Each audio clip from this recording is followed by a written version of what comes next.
And now, for our final session of the day, Paul is being joined by Erin Levzow, Vice President of Marketing Technology for Del Taco Restaurants, and Nicholas Stone, founder and CEO of Bluestone Lane. Prior to her current role, Erin was the CMO for Marcus Hotels and Resorts. She also served as Vice President of Customer Relationship Marketing for Hathaway in Austin, Texas, a customer service experience company specializing in helping million-dollar brands develop mobile-first strategies. Nicholas Nick James Stone is a native of Melbourne, Australia, who moved to New York City in 2010. He is the founder and the CEO of Bluestone Lane, the fastest-growing premium cafe brand and specialty roaster in the United States, with 51 locations across 9 markets. Headquartered in New York City, Bluestone Lane is influenced by Australian independent coffee culture and is committed to providing elevated cafe experience focused on human connection.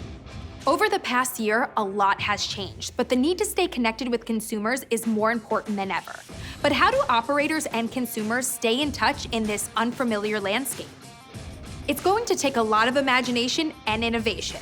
Paul, I'll let you take it away with this session, Executive Insights.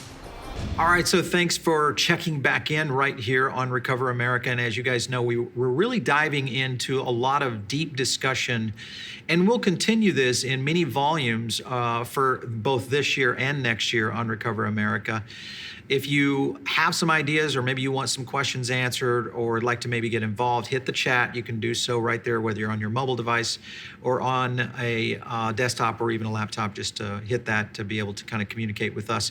I want to introduce our next session, which is one I think you guys are going to love. As we go through Recover America, the goal here is one of our keynote sessions is to really kind of drill down into categories within the industry that are starting to excel. And one of them is really around technology and consumer demand. So what I did was we invited 2 experts kind of in both areas to join on a panel keynote. And with me today, I've got, of course, Nicholas Stone, who is the founder and CEO of Bluestone Lane, a coffee chain.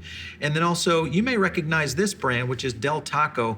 And this is Erin Levzow, Vice President of Marketing and Technology there. Great to have you guys on. Thank you. Thank you. All right, so let's kind of jump into it. I think, Erin, most people know the Del Taco brand, but I do want to get an intro on that. But I want to start with Nick real quick, and that is to learn a little bit about Bluestone Lane, because it's a kind of a rising star in the coffee category. Tell us a little bit about the brand itself.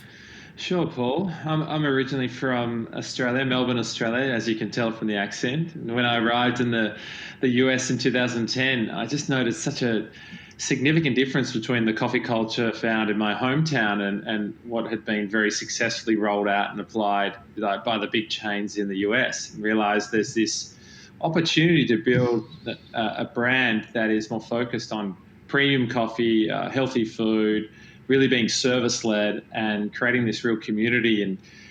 I launched the concept in 2013 with a couple of small stores in Midtown Manhattan in New York City. And since that time, we've grown to over 50 units across 8 markets. And we have 2 concepts. We have a coffee shop concept, which is small footprint, focused really on a captive audience in the bottom of office towers and mixed-use campuses. And then we have our cafe proposition, which acts more like a daytime restaurant. And, we're certainly at the top echelon in coffee quality. And, it's been a fantastic journey, but not without many highs. And, this year has provided plenty of challenge. So I'm looking forward to unpacking that in this session. Yeah, for sure. I like the way and the direction you guys are going. A lot of variations. We'll dive into some of those. Erin, now your background has been in hospitality. Kind of talk to me a little bit about kind of where you came from. How did you get to Del Taco? You seem to have a great lineage there, and I hope you can share that with our audience. Yeah, it's been a roller coaster. I grew up in Illinois and spent 10 years in Las Vegas after college working in casinos and marketing for digital marketing for casinos.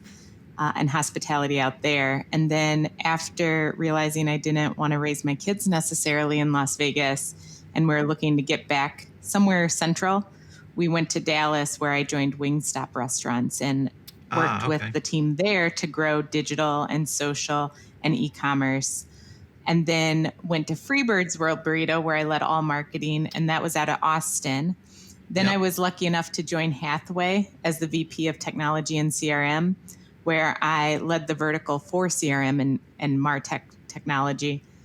And then was recruited by Marcus Hotels and Resorts, which moved us up to the Milwaukee area, and was there for about 3 years until I recently left Marcus Hotels and Resorts, where we had 21 hotels and over 50 restaurants throughout the U.S., and joined Del Taco, which is a 600 restaurant taco franchise out of California, but I am still living in Wisconsin. Let's get into our topics today, and that is kind of going into some of the basis of what this subject matter is about. And that is, when you look at Nick, I want to kind of lead with you on this. You guys have kind of gone a few different directions, not necessarily just with the coffee house itself, but also some different directions on direct to consumer. Kind of your thoughts on your, I guess, your idea of where the consumer is standing today because of the situation that we've got currently in the industry. I think it's a very interesting question, Paul, and it's very fluid and dynamic. Honestly, maybe 4 weeks ago, I would say that we're seeing a tremendous increase in consumer confidence. Our locals or our customers were out back dining in our cafes and socializing, and it was certainly happening really outdoors, not inside, but I think there was this reversion back to the mean, and there was a lot of confidence, and I think people were feeling more optimistic and hopeful. But now with the virus sort of surging, we're now seeing a dramatic drop in confidence, and you're seeing government action in the markets in which we operate be very proactive and aggressive. So, it has been just the most extraordinary 8 months, but a profound change in the way that our customers are using technology and how we've embraced technology to augment the service proposition. I do think that is the most significant change that the industry's probably seen in almost decades. The acceleration in off-premise and the use of technology to drive the customer experience and the sales channel, and then in our case to have a omni-channel loyalty program, which we've doubled in 7 months, the size of the program, which is just mind-blowing when we started planning where we thought our loyalty numbers would be at the beginning of 2020. Right, for sure. And I think, you hit on something there in terms of just on your loyalty program, the way that it's doubled so quickly. I talked to an expert on consumer science some time ago, and it was right around 3 months into kind of the crisis. And one of his big points was that consumer habits start to really shift at about 120 days out, 150 days out, if you're continuing to see people utilize a certain way to engage with, whether it's retail, shopping online, going to restaurants, but using it more as a takeout or a pickup type process. And that will stick with people and start to become and/or shift their overall habits for as long as decades to come. So this could be a permanent shift that you're seeing. Erin, I want to jump into what Del Taco is doing in terms of technology and kind of how you guys have positioned your brand. You're one of the brands that obviously has a great marketing advantage, and that is a drive-through, which is huge today. How are you guys approaching technology and being able to deal with customer interactions these days? So Del Taco has a great foundation for technology. We had an app already. We had all of this when the pandemic hit.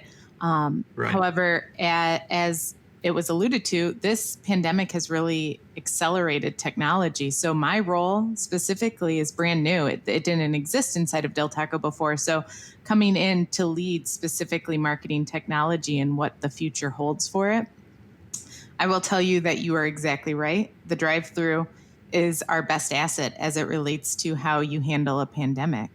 Outside of that, the mobile ordering, all of the things that people can do to have that contactless experience, which is vital in a lot of areas right now, as was said, with cases going up and governments taking more action, we're seeing that contactless delivery or the ability to pay without exchanging or touch of hands is a very big deal. So Del Taco is definitely focused on that as well. Okay, so Erin, what are you seeing in ways of advancements? Because I've seen McDonald's doing some interesting things with kind of the pull and park, and the foods are actually being jockeyed out. I've seen technology going to curbside for fast casual. Are you guys seeing any kind of new advancements to kind of lift the eventual throughput in the drive-through lane? I wouldn't necessarily call them advancements as much as accelerated.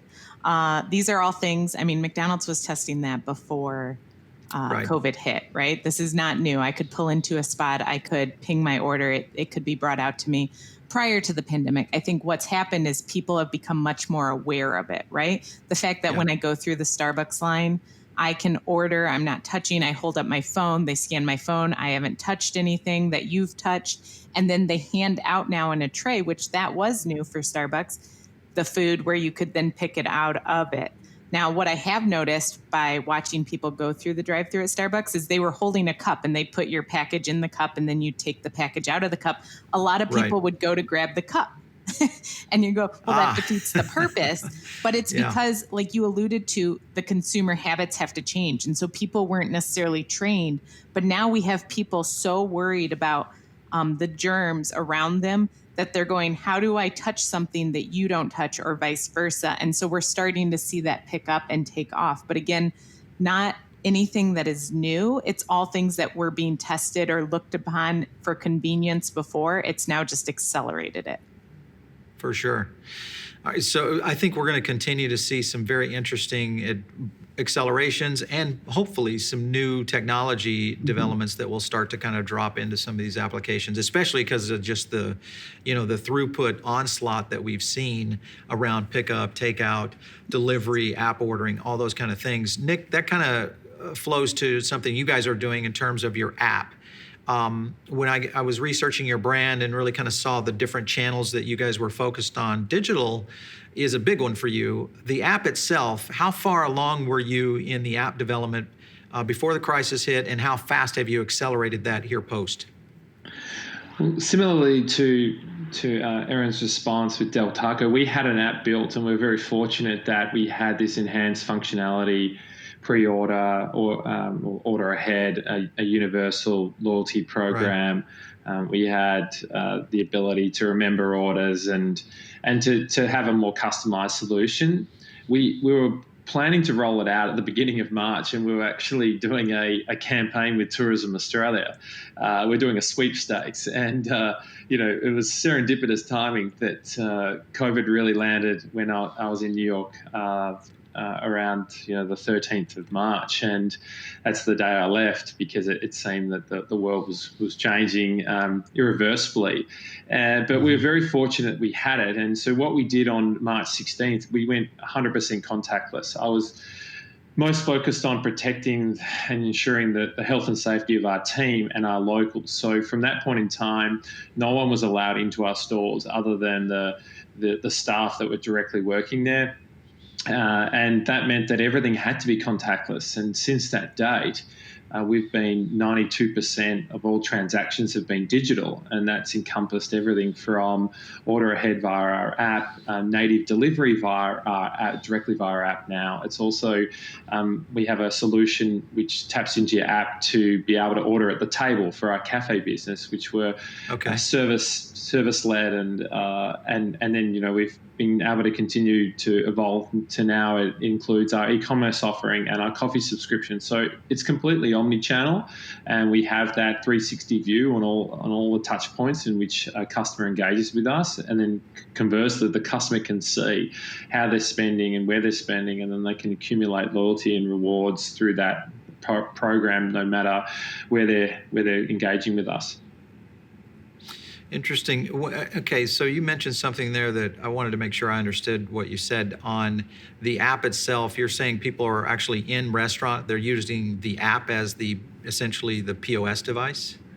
Yeah, that's correct. So we had a table service model, and we decided that that's not going to be the preference for our customer, and probably not the safest thing for our team. So what we did is we decided to convert that service offering to more a concierge service, where you come to our cafe, you check in, you have that contact tracing process, and we can manage then the table spacing and turnover and cleanliness and in a really professional way. And when you sit down, you scan a QR code on your phone, and then that logged directly into your app. And then you can place your order. And that is a transformative thing for us, because in that cafe business, we actually didn't offer a loyalty program or an order ahead functionality. But now we're seeing tremendous NPS and engagement and positive feedback, because our customer now can order that second coffee faster. It is more visual with seeing our menu and seeing how they can different toppings and what the plating looks like. So, and it's also, I think, made it more efficient and easier for our team to run a cafe, and to focus very much on making sure that the experience is fantastic, because the human connection component now has really pivoted. We've seen from the server to the customer to now a relationship between those two customers, especially if they've been isolated from each other for 3, 4, 5, 6 months. Yeah, that's definitely a unique way to go in that direction. Erin, I want to go into kind of the aspect of, and this is kind of the thing that I think for a brand your size like Del Taco is, you've got digital sales, which could be both on the website, in an app, and also third party. And then you have delivery, third party sales that are typical or indicative of most operators out there today, especially fast casual brands. Your thoughts on how brands should be addressing this, because we see some brands who are going all in on third party, using it as a marketing tool and implementing as much as they can on third party outlet delivery. And then you have some brands who have really went against the grain and said, hey, let's go the direction of building our own digital sales platform and our own customer platform. Kind of your thoughts on how would you weigh that out as a brand your size? I think that you need both. And especially during the pandemic, as we talked about, we do have drive-through, but then all of these other digital areas, you need both. And there are a lot of people that still haven't left their house. And we don't talk enough about that. There are so many people who haven't left their house since March. And that includes going to the grocery store or anywhere else for that matter, or just for a drive. And so the only way they're getting food is either through grocery delivery or through restaurant delivery. And so I think that's important, and it's a missed opportunity if we're only focused on people coming to us and ordering and then coming to pick up, but we have to be able to get our food to them. I joked with someone the other day that too bad that drone delivery never really worked out the way we needed it to, when it was drone delivery of burritos. Like, wouldn't that have been great in March if drones were just delivering all of our food to us, or our coffee for that matter?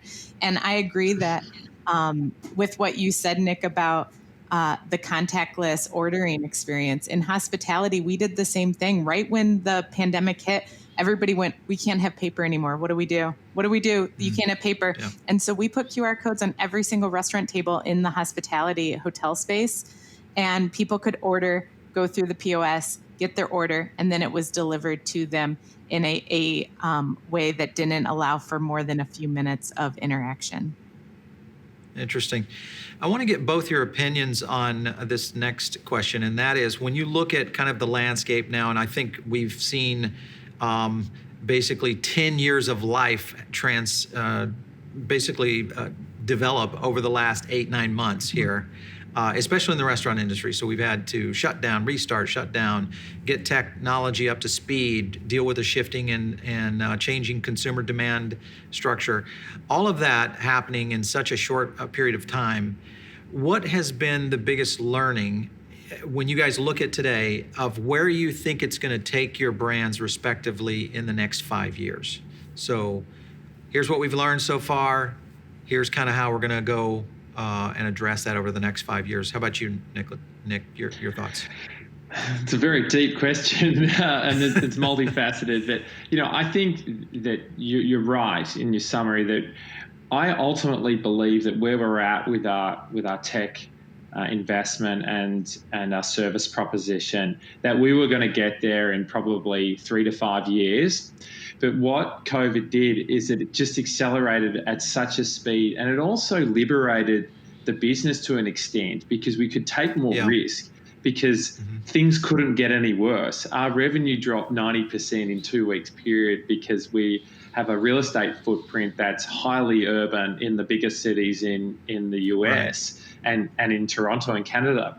So we had this, I think, pivotal moment where we felt that we could just try things and it was going to be without sort of any recompense. We could have that agility. And what we've seen is it's been embraced so favorably by customers, and it's made running the operation a lot more productive and efficient. So the unit economics have improved, which I think was a challenge in the sort of fast casual space for a number of years with rising rents and significantly rising increases in minimum wage. And just to absorb that change in cost structure has been challenging, also combined with the fact that off-premise is a lower margin business than on-premise. But, in our view, I think that the way that you run an operation, whether it's from the operational side, through the service sort of and sales channels, through to the holistic sort of loyalty program and your customer LTV, everything will be tech-enabled. I don't think that restaurants, previously, which were perhaps a little bit of a laggard as it relates to technology and really was isolated to their point of sale. I think that has completely changed. We're now in a new paradigm where tech will facilitate everything. But that's not to say that ultimately hospitality is in the business of service and making people feel satisfied, and in our case, making them feel great and better, after they've left and before they came in. So it's just technology is going to have to augment that, and it's going to be a balancing act. But therein lies the challenge for us to combine that service-led approach, but to have it, driven through a technology platform, which is ultimately what the consumer is going to want. As you said, it's 120 days to change a habit. We talk about it that it's 60 days, and I don't think that people are really going to go back to the way it was. I think we've found this new way, and I think people are enjoying it. Interesting. How about you, Erin? Where do you see Del Taco, completely different kind of business model, going in the next 5 years, technology-wise? I think we're going to continue to speed up just like everyone else is as it relates to tech acceleration. I think Nick hit it right on the head where I don't think people are going to go backwards. We have gotten them over the hurdle of using the apps, of using the interface to the point where before this, we joked nobody wants to talk to each other. They just want to be able to have a frictionless experience. Now it's actually accelerated and we're actually seeing it happen, right? I don't want to have to communicate with you unless I want to. I want to be able to go through and not have to call you. And you will lose sales if I can't do that. So I think that's going to continue to grow and continue to accelerate. I also believe this idea that the customer, as far as I'm concerned, wants their taco when they want their taco, right? Tacos are a food that's modified, just as burritos were. When I worked for Freebirds, people didn't order burritos the same way. You ordered the burrito you wanted to eat, right? So it was different. Wings were the same way. You didn't order the same wings as someone else. You had a very specific taste. So we all have these brands where people, and I'm sure coffee is the same way. I don't drink my coffee the same way you drink your coffee. So we all have these specific modifiers for our food. Why would we all order the same way? So then it becomes about, how do I get my food to you the way you want to receive it? And what does that look like? And I think that'll continue to speed up. And I'm hopeful for not just our brand, but all of the other brands out there, that we continue to keep the focus on the consumer, on the guest that's coming in and how they want to accept our food and what we can do to accelerate that for them. Yeah, for sure.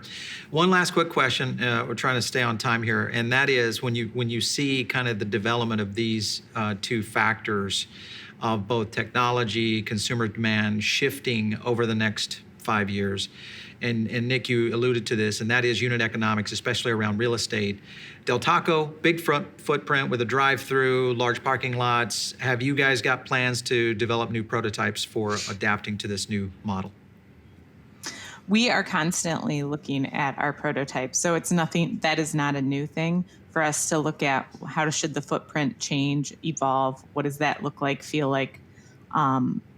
What's the consumer experience through there? So I would say that it's the same as it's always been, which is constantly evolving, constantly changing. If you look at the first Del Taco from X amount of years ago and you look at the Del Taco of today, the footprint is different.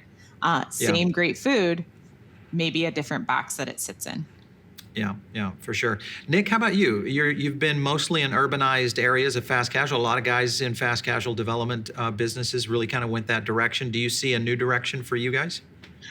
Certainly, because we're really focused on suburban markets and tier 2, where space is more readily available and certainly a lot cheaper per square foot. So, what you can really do in Manhattan or in downtown San Francisco or Georgetown, Washington, D.C., all markets where we have a number of stores, is very different from what you can do in Scarsdale, New York, or Fairfield County, Connecticut. So for us, we're looking at how our suburban proposition is going to be most effective. A big part of that, we believe, is curbside pickup via vehicle, and that's not something that we've offered in any of our stores. We don't have drive-throughs.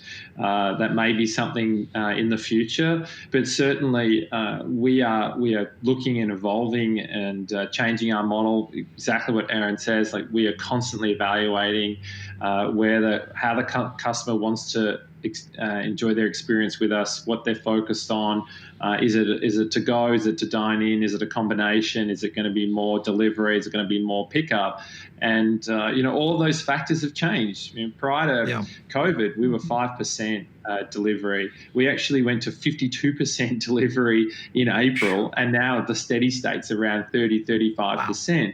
Now that's transformative. And now my story is not a one-off. It's not an anomaly. Yeah. This is consistent with what you're hearing. So then your footprint and the operational flow and the logistics is all going to change because of the way that you're now delivering your products. So it's going to be fascinating, but I think the big challenge for everybody is certainly getting through this winter and seeing, and then I do believe there'll be distressed opportunities, and that's where we'll sort of see if we can accelerate some of our new market entry or expansion, because there might be more vacancies and opportunistic real estate deals. Could be. I mean, it could be 2008 all over again, where fast casual really had a huge burgeoning because of real estate being in a distressed area, for sure. Erin, it's been great having you on the session today. And Nick, thanks for stopping in. We appreciate you guys and everything you're doing out there to kind of move the industry forward. Thanks for stopping in. Thank you. Thank you. All right, so as you guys continue to listen up, or maybe you're just checked in and are viewing this on demand, the idea behind Recover America and its volume series is really to bring to the forefront the best operators and industry experts in the world to really talk about solutions, ideas, innovations that are helping the restaurant industry kind of make it through this phase of maybe a whole new renaissance for where restaurant and the industry is going. So make sure and check back here, right here on Recover America. We will be having our Volume 2 series. Make sure if you didn't already check that out, you can just go to virtual.foodable.io and you'll get a chance to see all of our upcoming events here on Foodable. And of course, if you have someone that you think is an amazing rock star that should be in Recover America, make sure and just send us a note to producer@foodabletv.com. We'll catch you next time right here on Recover America. Erin, Nick, we appreciate you both for joining us today and for sharing your insights with us. Paul, thank you for moderating today's symposium, and thank you to our viewers for attending our Recover America Restaurant Symposium. Make sure to keep an eye on your email for special links on where you can catch the entire replay of today's sessions. Also, watch for more great content like this in our upcoming virtual events, and be sure to save the dates for our next 2 Recover America Restaurant Symposiums, coming to you live in December and January. Check out virtual.foodable.io for more details. And of course, If you have the need for your own event, like this one, shoot us an email to virtual@foodabletv.com. Don't forget to catch us on YouTube, Spotify, Apple, Google Podcast, and more for our regular Foodable Network programming. Thank you for joining us for today's event, and a special thanks to our premium partners, VirusSafe Pro, WorkMerk, Tyson, and Rever Networks for participating in today's event. That's all for today. See you next time.